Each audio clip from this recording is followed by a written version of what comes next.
Hey guys, welcome back for another video. What we're going to be doing today is we'll be breaking down our anytime touchdown picks for week 4 of the NFL football season, and we'll also be doing the same thing for our DFS picks, our daily fantasy sports picks, trying to look at the quarterback receiver combo, seeing who we think is going to get us the most points for our dollar to value basis.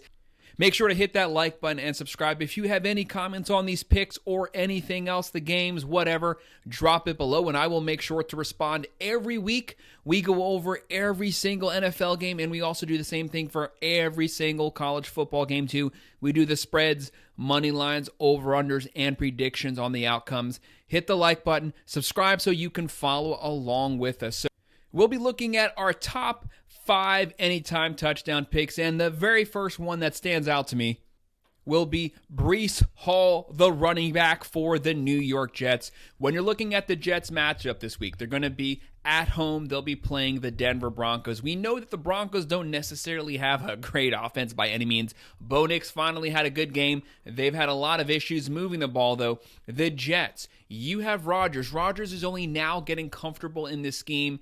He obviously got hurt first game of last season. He didn't play much of the preseason. They've been keeping the game on the ground a lot. Right now, they're averaging 22.3 points a game. They're giving up 17.3. They're throwing for 210. They're running for 100.7 yards per game. But when you're actually looking at the team stats here, Breece Hall's run for 170. He has 2 rushing touchdowns. He's running for 56.7 yards a game. He's also the 3rd leading receiver on this team, 120 receiving yards, 1 touchdown. He's averaging 40 receiving yards per game. That's a big deal to me. The Jets are going to be looking to run the ball. Rodgers likes to play the game safe. This is not going to be a shootout. Once they start getting a lead, Rodgers won't be throwing the ball down the field. I expect a lot of running, especially in the red zone. Rodgers doesn't like turnovers. I could see Breece Hall getting some touches down by the goal line and potentially getting that touchdown. The next one that actually stood out to me was none other than Derrick Henry on the Baltimore Ravens. This is the game of the week. You have the Bills versus the Ravens. This game's going to be at 8:20. It's the highlight game, going to lead the night. Both of these teams are playoff caliber teams. Obviously, the Bills right now are probably the most impressive team in the NFL. So you're probably saying, why would you pick Derrick Henry to get a touchdown on a team like the Bills playing such solid defense? They're only giving up 16 a game. Well, they're giving up 120 yards on the ground, but I think this is going to be a slug-em-out game. This is going to be a trench warfare game. Don't forget, Baltimore last season was the #1 rushing team in the NFL. They have Lamar Jackson. They added Derrick Henry to that rushing attack. He's been getting better every single game. He doesn't catch the ball much out the backfield. Right now, he's only coming in, he's the 7th leading receiver on the team, 35 yards. That's not much at all, but he already has 4 rushing touchdowns, 281 yards on the ground, 5 yards per carry, averaging 93.7 per game. This is going to be a game that's going to be decided in the trenches. It could be a shootout. There could be a lot of points scored in this game. This game could go into overtime. To me, there's going to be a lot of touches for Derrick Henry, especially on the goal line. That's why he's the next guy that I have up. The number 3 guy that I'm going to be looking at is none other than Jamar Chase on the Cincinnati Bengals. That might be one thing when you're saying, why would you pick Chase? Well, the reason is because the Bengals have been awful. They are 0-3. This might be a bit of a stretch here, but they're playing the Panthers. The Panthers were the worst team in the NFL last season. They're the worst team in the NFL again this season. So bad they benched Bryce Young. They are bringing in the Red Rocket himself. Andy Dalton had a great week last week.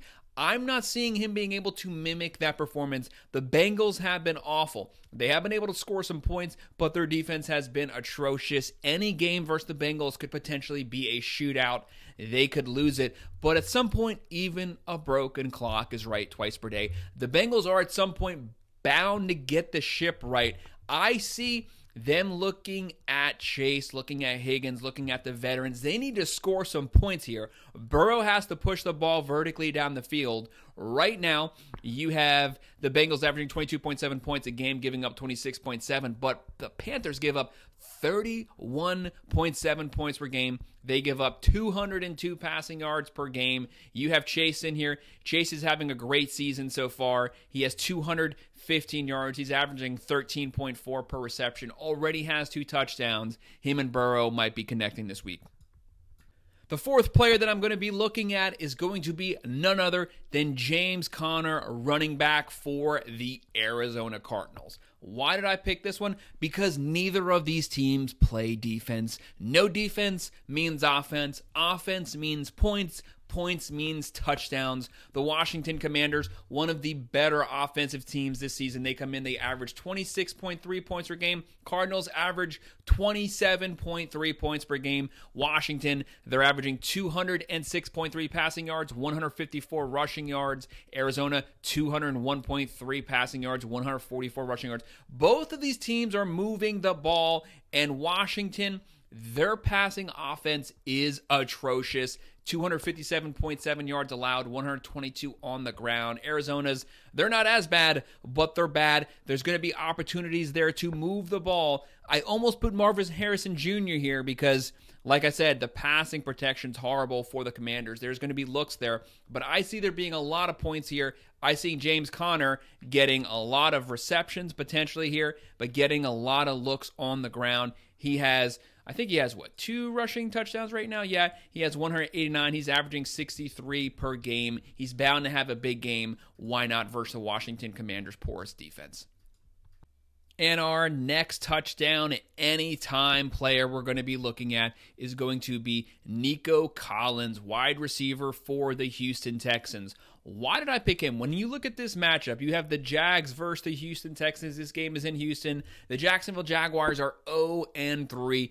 They have a lot of issues. They don't play defense. They don't protect the quarterback. They can't throw the ball. They can't run the ball. They don't really do anything especially well in any way whatsoever. For the Texans, very solid team. Yes, their points per game are low, 18.3. They're giving up 24.7 points, but they're coming off of a loss. They'll be looking to get the rebound here. They'll be looking to get a win at home. They can't lose to the 0-3 Jags. Houston averages 18.3.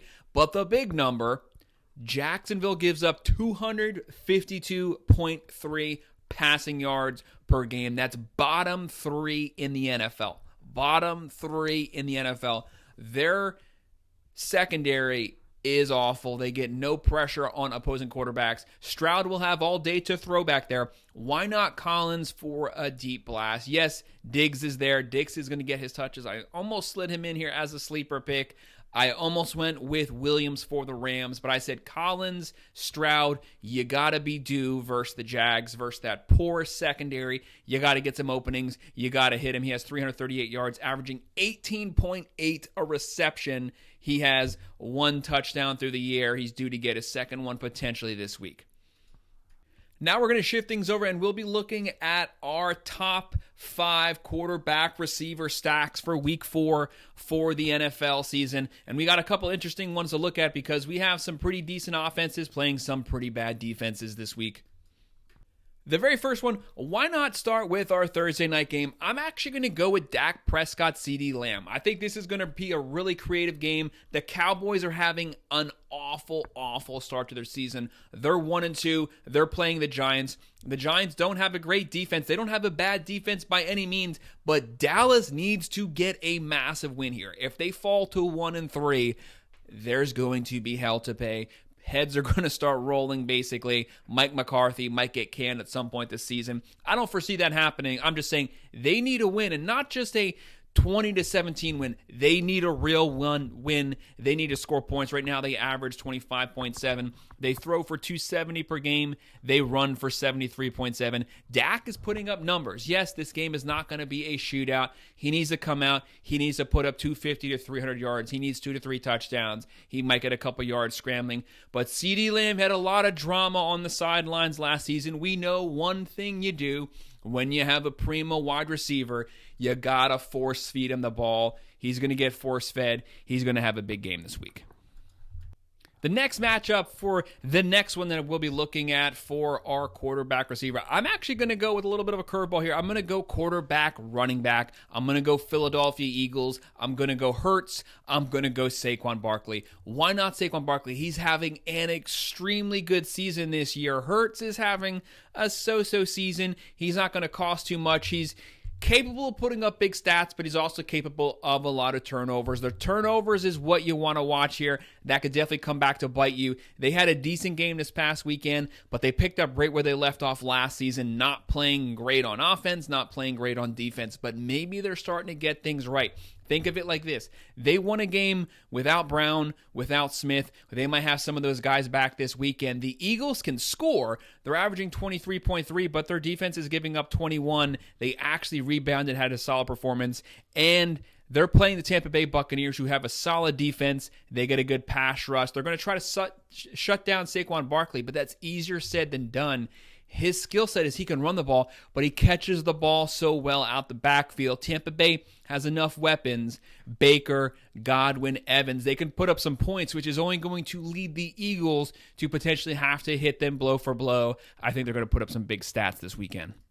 The next one's probably pretty obvious. I'm going to go Minnesota Vikings, Green Bay. I'm going to go Sam, Justin Jefferson. That has been one crazy combo. Came out of nowhere this season. Sam, right now the Vikings are averaging 28.3 points a game. That's a top 5 offense. They have a top 5 defense. They're averaging 10 per game. Green Bay 25. They're giving up 19.3. But supposedly Jordan Love might be playing this Sunday. He was questionable last week. If he suits up to Sunday, if he's fully healthy, the Packers are going to be able to throw the ball. They're going to be able to run the ball. That means that the Vikings are going to have to be playing on their game. The only thing that scares me about Sam is he's been playing so well this season, leads the NFL in passing touchdowns. He's lighting it up. He's probably due for a bad game at some point. This could potentially be it versus the rival team, the Packers, that they'll have to play. But Justin Jefferson is probably the best wide receiver in the NFL. If not, he's easily top 1 or 2. But no matter what, he's going to get his points. Packers have a solid defense. This game could be close, but I'm going to go with that combo to get us some touchdowns and a lot of receptions. And guys, for this next one, I'm going right back to where we were previously. I'm going to the Jags-Texans game at 1 p.m. on CBS. The Jacksonville Jaguars, they're giving up 252.3 passing yards per game. That fits perfectly for CJ Stroud, Collins to have a great game. They already have a great connection. Great since last season. This season they picked up right where they left off last season. And pretty much this game for all the same pointers that I brought up before. Jacksonville's 0-3, porous defense, one of the worst 3 pass defenses in the country. There's going to be yards through the air in this game. Texans will be able to test the Jags vertically, basically from the first all the way through to the fourth quarter. But the Texans are also coming off of that loss. They don't want to drop to 500. They're at home. They want to win here. They have a winless team coming to town. They want to get things back on track. Stroud didn't have his best game this past weekend. He needs to be on point. He has Collins there. They should be able to connect on some vertical passes.